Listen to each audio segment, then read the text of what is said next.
പാറു പായട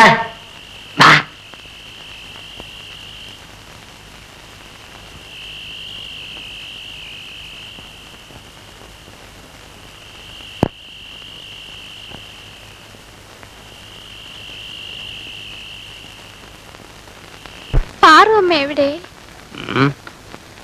പാറുമ്മ അപ്പുറത്തുണ്ട്.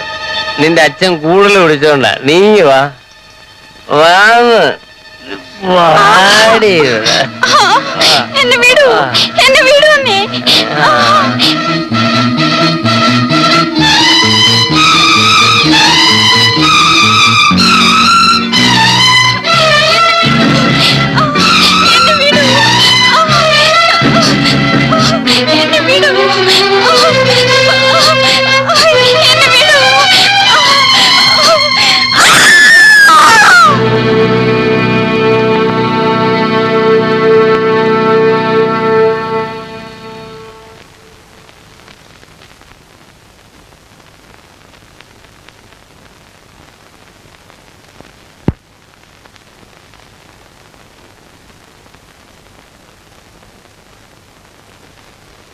ചെറുപ്പത്തിയുടെ മോളെ നേതാവ് കൊന്നു.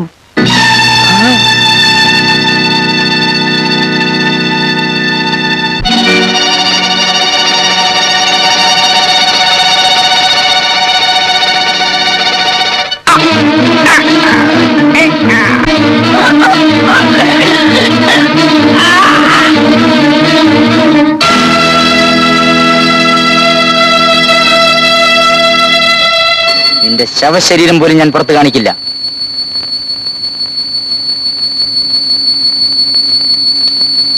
സാർ പോകുന്നു. നാണു, രതി എന്ന് പേരുള്ള സ്ത്രീ ഈ ചേരിയിൽ താമസമുണ്ടല്ലോ? ഉണ്ട്. അവൾക്ക് ഒരു മകനുണ്ടല്ലേ? അതെ. ദിവസങ്ങൾ എണ്ണപ്പെട്ട് കഴിഞ്ഞ ഒരു ക്യാൻസർ രോഗിണിയാണ് രതി, അല്ലേ നാണു? അതെ സാർ. ഈ കോമ്പൗണ്ട് വിട്ട് പുറത്തിറങ്ങാത്ത സാറിതൊക്കെ എങ്ങനെ അറിഞ്ഞു? ഇതിനുള്ളിലിരുന്ന് ഞാൻ ചുറ്റുമുള്ള മനുഷ്യരെ മുഴുവൻ ശ്രദ്ധിക്കുകയായിരുന്നു നാണു. എഴുത്തുകാരെല്ലാം അല്ലേലും അങ്ങനെയാണല്ലോ. നാളെ അവൾ മരിച്ചാൽ ആ കുഞ്ഞ് അനാഥനാകും. ഒന്നും അറിയാത്ത അവളുടെ കുഞ്ഞിന്റെ ഭാവിയെക്കുറിച്ച് ഓർത്തപ്പോൾ എനിക്കെന്തോ ഒരു സഹതാപം. ഞാനും അത് ചിന്തിക്കാഞ്ഞിട്ടല്ല. ഒരു കാര്യം ചെയ്യും, അവളോട് ആ കുഞ്ഞിനെയും കൊണ്ട് ഒന്നിങ്ങോട്ട് വരാൻ പറയും. പറയാം. പോകുന്നതിന് മുമ്പ് അവന് വേണ്ടി എന്തെങ്കിലും സഹായം ഞാൻ ചെയ്യാം.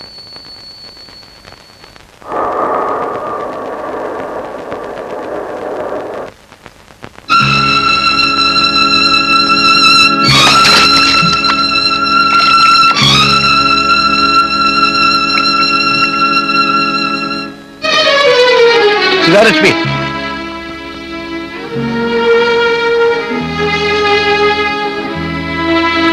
കുട്ടി ഈ ചേരിയിൽ വഴിതെറ്റി വന്നു.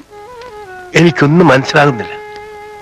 തമ്പി അങ്ങ് അഭിനയിക്കുന്നോ അതോ കഴിഞ്ഞതെല്ലാം മറന്നോ? എന്റെ മകൻ ഒരപകടത്തിൽ മരിച്ചു. പത്രങ്ങളിൽ കൂടി അറിഞ്ഞു. ഞാൻ നിന്നോട് മാപ്പ് ചോദിക്കുന്നു. മാപ്പ്? ഈ രണ്ടക്ഷരം കൊണ്ട് ആരെങ്കിലും എന്തെങ്കിലും നേടിയിട്ടുണ്ടോ? ഉണ്ട്. ആ രണ്ടക്ഷരത്തിന്റെ അർത്ഥവ്യാപ്തിയിലാണ് ലോകം തന്നെ നിലനിൽക്കുന്നത്. നിലനിൽപ്പ്? എനിക്കില്ലാത്ത നിലനിൽപ്പ് ഈ ലോകത്തിനുണ്ടെന്ന് ഞാൻ എന്തിന് അംഗീകരിക്കണം? ഒരു പ്രളയത്തിൽ പോലും ഞാൻ പ്രശാന്തി കണ്ടെത്തുന്നു. ക്ഷമിക്കുഞ്ഞ്, എന്റെ മകനെ സ്നേഹിച്ച ശപിക്കപ്പെട്ട ആ നിമിഷങ്ങളെ ഓർത്ത് നീ നിന്റെ ശേഷിച്ച ജീവിതം പാഴാക്കരുത്. എന്റെ ഒരു മകളെപ്പോലെ കുട്ടിക്ക് എന്നോട് കഴിയരുതോ? ഇല്ല. ഈ ശരവഞ്ചരത്തിനുള്ളിൽ ഞാനൊന്ന് എരിഞ്ഞടങ്ങിക്കൊള്ളട്ടെ. ഇനി എനിക്കതിനു മാത്രമേ കഴിയൂ.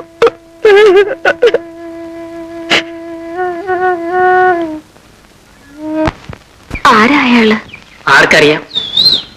ആരോ ആവട്ടെ. ചേട്ടിക്കുട്ടി ഒരു കാര്യം ചെയ്യും, ഈ കൊച്ചിനെയും കൊണ്ട് അവിടെ വരെ ഒന്ന് ചെല്ല്. പണക്കാർക്കില്ലാത്ത ഗുണങ്ങളെല്ലാം ഉള്ള നോട്ടുകൾ നീട്ടി നിന്റെ രാത്രികൾ വാടകയ്ക്ക് ചോദിച്ച സമയങ്ങളിൽ നീ വരാൻ മടിച്ചു. ഇന്ന് നീ വിളിക്കാതെ വന്നിരിക്കും. നീ വന്നില്ലെങ്കിലും പോകുന്നതിന് മുമ്പ് ഞാൻ നിന്നെ വന്ന് കാണുമായിരുന്നു. പോകാൻ തന്നെ തീരുമാനിച്ചു. പോകാതിരിക്കാൻ പറ്റും? എന്റെ ജീവിതയാത്രയുടെ ഒരു വഴിത്താരം മാത്രമാണ് എനിക്കിവിടെ. സീത, നിനക്കെന്നോട് പ്രേമം തുടങ്ങി? സീത, അതേ ശബ്ദം. ഏത് ശബ്ദം? എന്റെ കുമാറും അച്ഛനും എനിക്ക് നഷ്ടപ്പെട്ടപ്പോൾ എന്റെ ജീവിതം തന്നെ നഷ്ടപ്പെട്ടതായി തോന്നി. ഞാൻ ലക്ഷ്യമില്ലാതെ അലഞ്ഞു. മരിക്കാൻ മനസ്സില്ലാത്തതിനാൽ മാംസം വിറ്റ് ജീവിച്ചു. പക്ഷെ ഇപ്പോൾ നിനക്കെന്തു പറ്റി? ഞാൻ നിങ്ങളിലൂടെ എന്റെ കുമാരനെ കാണുന്നു. പ്രകൃതി പ്രഭാമയി എന്ന കവിത കേൾക്കുമ്പോൾ ഞാൻ എന്റെ കുമാരനെ ഓർത്തുപോകുന്നു. ആ ചലനങ്ങളും ഭാവങ്ങളും ശബ്ദവും എല്ലാം അതേപോലെ. തോന്നലുകൾ എപ്പോഴും ശരിയായിരിക്കണമെന്നില്ല. ആ പാട്ട് നിങ്ങളുമായി എന്താണ് ബന്ധം? ആരോ ഏതോ സിനിമയ്ക്ക് വേണ്ടി എഴുതിയ പാട്ട്. എനിക്കിഷ്ടം. ഞാനിത് ടൈപ്പ് ചെയ്യും. ക്ഷമിക്കൂ സർ, അർത്ഥശൂന്യമായി ഞാൻ എന്തൊക്കെയോ പറഞ്ഞുപോയി. ഒരു മേനവൻ എനിക്ക് എഴുതിയിരുന്നു ഇവിടെ വന്ന് നിങ്ങളെ കാണാൻ. എന്തിന്?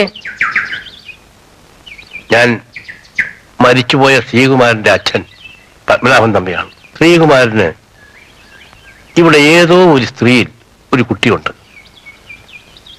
ആ കുട്ടിയെ എനിക്കൊന്ന് കാണണം. ഓ, മരിച്ചുപോയ എഴുത്തുകാരൻ ശ്രീകുമാർ സാറിന്റെ കുട്ടി. അതെ, ആ കുഞ്ഞിനെ വീണ്ടെടുത്തിട്ട് വേണം എന്റെ മകന്റെ മരണത്തെ പറ്റി അന്വേഷിക്കാൻ.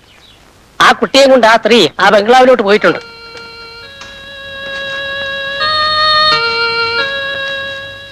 സീത, ഗോപൻ ഇങ്ങോട്ട് വന്നോ? ഇല്ലല്ലോ. അവൻ ഇവിടെ വരുന്ന പതിവ്. സാറ് പറഞ്ഞതനുസരിച്ച് അവനെയും കൊണ്ട് ഇങ്ങോട്ട് വരാൻ ഒരുങ്ങുകയായിരുന്നു. അതിനിടയ്ക്ക് അവനങ്ങ് ഓടി. നിങ്ങൾ അവനെ എനിക്ക് തരുമോ? സാർ, കൊല്ലാനല്ല, വളർത്താൻ. വെറുതെ വേണ്ട, വില തരാൻ ചോദിച്ചോളൂ. എത്ര വേണമെങ്കിലും. ബന്ധങ്ങൾക്ക് വില പറഞ്ഞ് പരിചയമില്ല കേട്ടോ.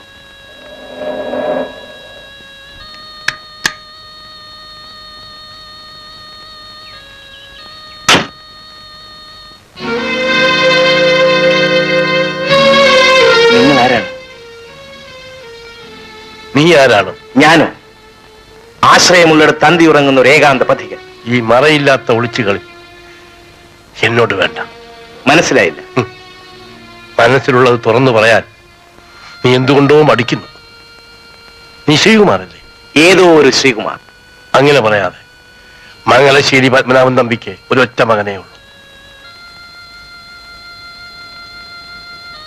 നിങ്ങൾ എന്റെ കുമാർ തന്നെയാണോ? കുമാർ, നീ തന്നെയാണെന്ന് എനിക്കറിയാം. അല്ല. ക്ഷമിക്കണം സാർ. മരിച്ചുപോയെന്ന് വിശ്വസിക്കപ്പെട്ടിരുന്ന മകൻ ജീവിച്ചിരിക്കുന്നത് കണ്ടപ്പോഴുള്ള ഒരച്ഛന്റെ വികാരമാണ് സാറ് കണ്ടത്. ക്ഷമിക്കണം സാർ. അച്ഛാ, മോനെ മോനെ.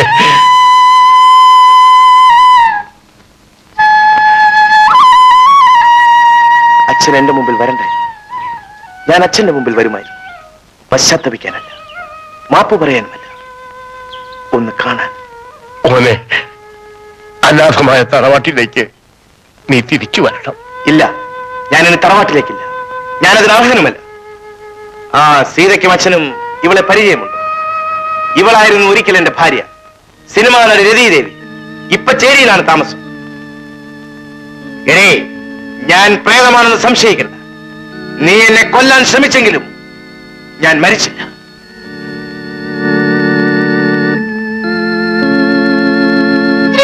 ആണു, അവൻ സിനിമാക്കാരനാണ്. മുഖം തിരിച്ചറിയും. ആശിതം കൊടുത്തേക്ക്.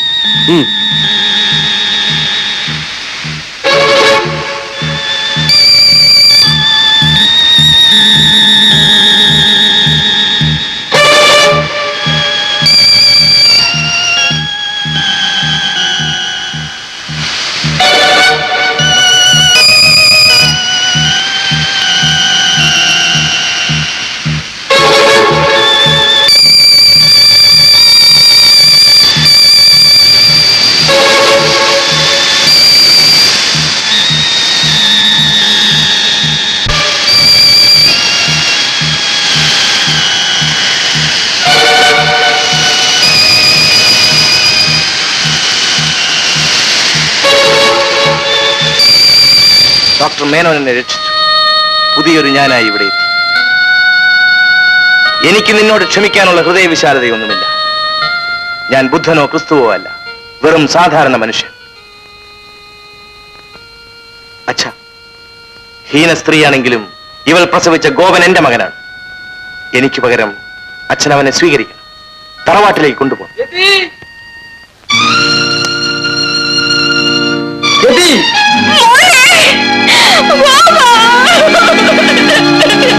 എന്താ, എന്തു പറ്റി? തെങ്ങ് വീണ് നമ്മുടെ ഗോപൻ ചത്തുപോയി.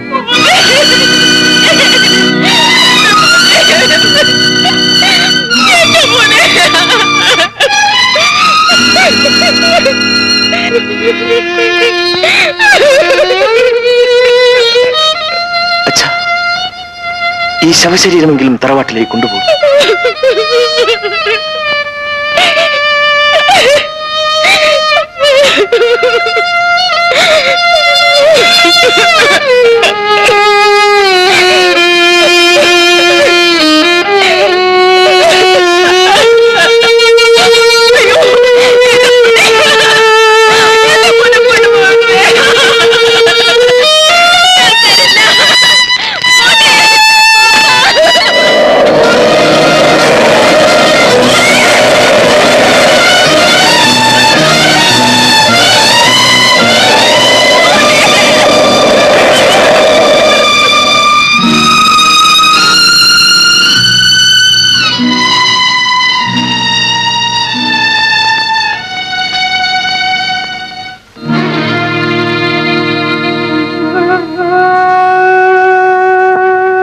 എന്നെ തുടരുത്.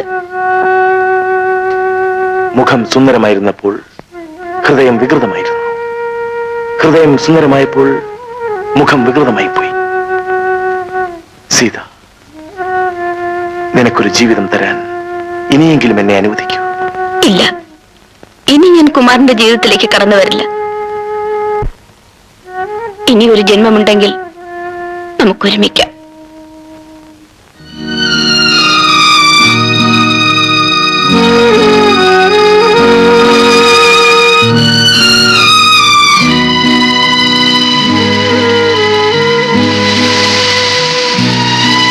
ഓർമ്മകളുടെ ശവകുടീരവും പേറി ഒരു ഏകാന്ത പഥികനായി എന്റെ യാത്ര ഇന്നും തുടരുന്നു, അവിരാമം.